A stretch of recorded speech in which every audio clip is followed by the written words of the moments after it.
Assalamualaikum warahmatullahi wabarakatuh. Selamat pagi anak-anak siswa kelas 6 SD. Apa kabarnya hari ini? Sehat?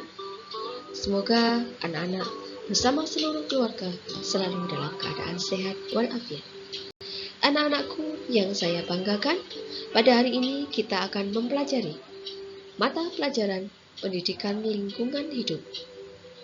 Bab 3, yaitu keanekaragaman flora dan fauna Tulungagung.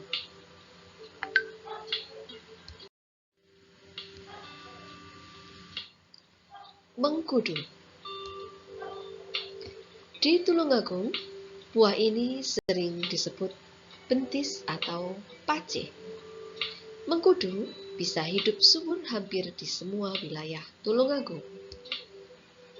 Mengkudu memerlukan tanah yang gembur, banyak air, dan cahaya matahari yang agak redup. Tanaman ini bisa tumbuh tinggi dan memiliki daun yang rimbun. Hampir semua bagian dari tanaman mengkudu bermanfaat bagi manusia, mulai akar, batang, buah, dan daunnya.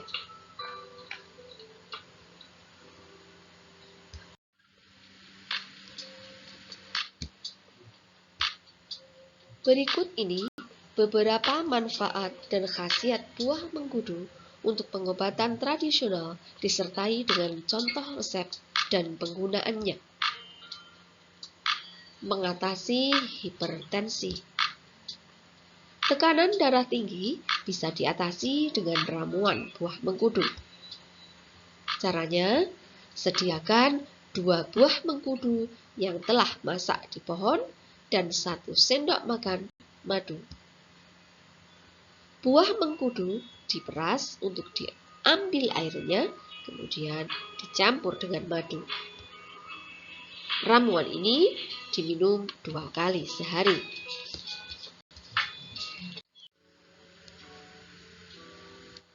Menyembuhkan batuk. Manfaat buah mengkudu yang lain adalah mengobati batuk.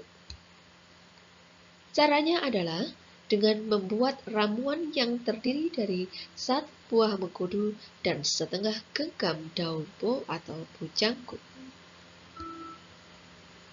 Kedua bahan tersebut direbus dengan 2 gelas air sampai tinggal tersisa 1 gelas.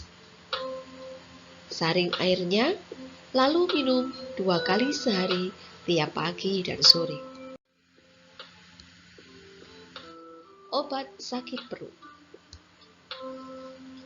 Khasiat buah mengkudu yang selanjutnya adalah sebagai obat sakit perut. Jika terkena sakit perut, ambil saja 2-3 lembar daun mengkudu. Setelah dicuci bersih, kemudian ditumbuk halus, ditambah garam, dan diseduh air panas. Setelah dingin, airnya disaring dan diminum. Demam, masuk angin, dan influenza. Bahan yang dibutuhkan adalah 1 buah mengkudu dan 1 rimpang kencur. Kedua bahan tersebut direbus dengan 2 gelas air sampai mendidih dan hingga tinggal 1 gelas. Setelah dingin, airnya disaring dan ramuan ini diminum 2 kali sehari, tiap pagi dan sore. Di samping itu, akar dan kulit batang mengkudu bisa digunakan sebagai pewarna tekstil alami untuk kegiatan membatik. Mengobati sakit kuning. Bahan yang diperlukan adalah 2 buah mengkudu yang telah masak di pohon dan 1 potong gula batu. Cara membuatnya, buah mengkudu diperas untuk diambil airnya, kemudian dicampur dengan madu sampai merata.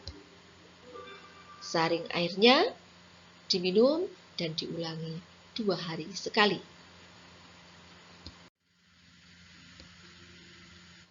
D. Kepel. Kepel juga merupakan tanaman langka di Tulungagung. Di daerah-daerah sudah jarang dijumpai tanaman tersebut. Batang kepel tumbuh menjulang tinggi dengan ranting kecil di sekeliling batang berwarna kekuningan. Buah kepel berwarna coklat sebesar kepalan tangan. Oleh karena itu, dinamakan kepel. Rasa buah kepel sangat pahit ketika masih muda dan terasa agak manis ketika sudah matang. Khasiat buah kepel. Untuk obat radang ginjal, dipakai satu buah kepel yang sudah matang, kemudian buahnya dimakan langsung. Untuk obat asam urat, diambil 7 lembar daun kepel, ditambah dengan air 2 gelas, rebus hingga tersisa 1 gelas, dan diminum 2 kali sehari, masing-masing 1 sendok makan. Fauna di Tulungagung. 1. Kerang Ujang. Kerang Ujang hidup di area pemakaman Desa Ujang yang terletak di tepi jalan raya Kediri Tulungagung di dekat jembatan Ujang. Area kehidupan kerang ujang sangat terbatas, termasuk sumber makanannya.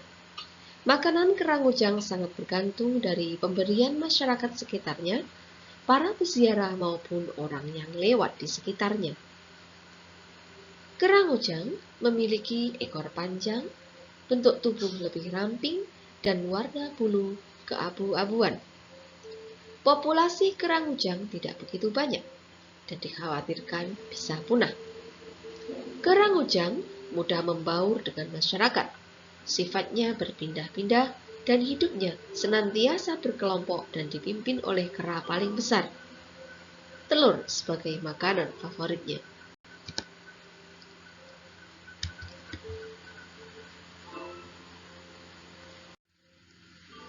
Dua, burung bangau.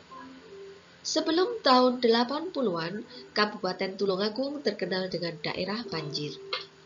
Hampir separuh wilayah tergenang air, baik di musim kemarau, lebih-lebih di musim hujan. Hamparan rawa yang sangat luas membentang mulai dari pusat kota sampai ke Tulungagung Selatan atau daerah campur darat.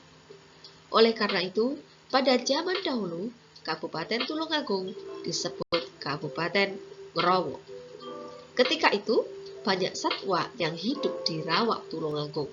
Di antaranya adalah burung bangau leher panjang. Masyarakat Tulungagung sering menyebut burung canga ulo. Hal ini karena lehernya yang sangat panjang dikelilingi bulu yang menyerupai cincin pada leher. Burung ini hidup secara berkelompok. Dalam satu kelompok bisa mencapai ratusan, bahkan ribuan. Ikan kecil sebagai makanan favoritnya.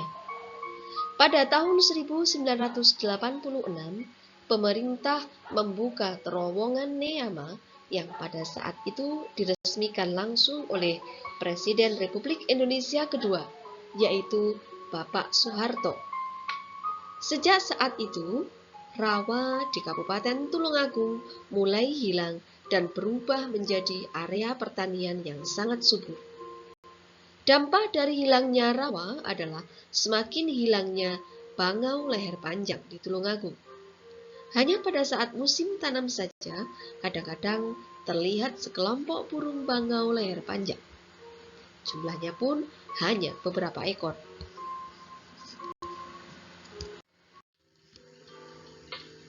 Ikan kutuk.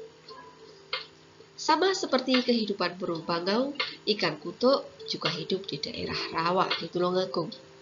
Ketika Tulungagung masih menjadi rawa, keberadaan ikan kutuk sangat melimpah. Bahkan di selokan atau kubangan sekitar rumah banyak dihuni oleh ikan kutuk. Karena terlalu melimpahnya ikan kutuk di daerah campur darat, ketika itu terkenal makanan kutuk ikan kutuk. Seiring hilangnya rawa di Tulungagung, maka hilang pula habitat ikan kutuk. Ikan kutuk semakin langka dan hanya di pasar tertentu saja yang masih menjual ikan kutuk. Itu pun sangat sedikit. Ikan kutuk selain digunakan sebagai lauk pauk, juga bisa digunakan sebagai obat.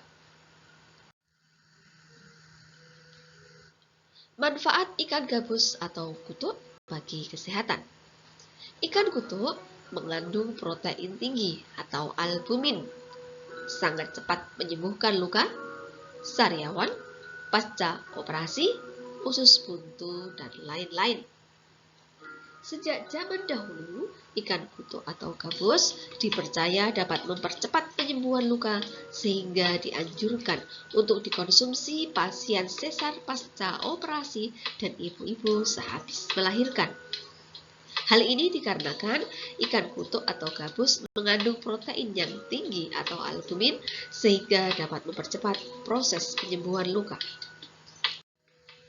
Hampir semua pasien berkadar albumin rendah yang diberi sari ikan kutuk atau gabus ini naik lebih cepat daripada pemberian albumin lewat infus.